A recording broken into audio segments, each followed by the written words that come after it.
Ibihe byiza nshuti bakunze ibiganiro by'Inshuro TV, uyu ni umwanya w'amakuru ku buryo bw'incamake, amakuru tuza kubaramburira ku isaha y'isaa sita n'igice. Kuri mikoro muri kumwe nanjye Jean de Dieu niyo dusenga.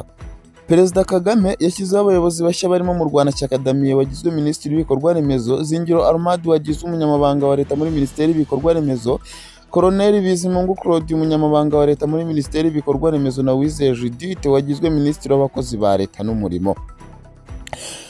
Minisitiri w'Ubucuruzi n'Inganda Sebazi Prudence yatangaje ko Leta iri mu biganiro n'ikigo cya Rai Group cyo muri Kenya kizafasha kunganira uruganda rw'isukari rwa Kabuye binyuze mu guhinga ibisheke mu bindi bice no kubaka izindi nganda ku buryo zose hamwe zajya zitanga 50% by'ibikenewe mu Rwanda.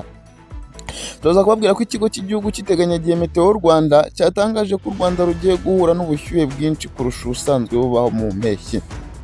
Hanze y'u Rwanda turaza kubabwira ko Perezida wa Uganda Yoweri Kaguta Museveni aheruka kurahiza abagize guverinoma nshya, ariko batarimo bane bagize ikibazo cy'ubwenegihugu nka Madamu Jeannette Museveni bikekwa ko we yaba afite ikibazo cy'ubuzima.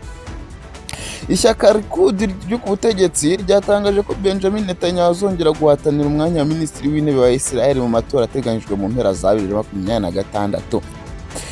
Muri Kongo ho umuyobozi w'ingabo za Repubulika Iharanira Demokarasi ya Kongo zikora mu mujyi wa Baraka mu ntara ya Kivu y'Amajyepfo, Colonel Makerere yirashe kuri iyi tariki 9 Kamena 2026 afite umugambi wo kwiyahura ariko ntiyapfa.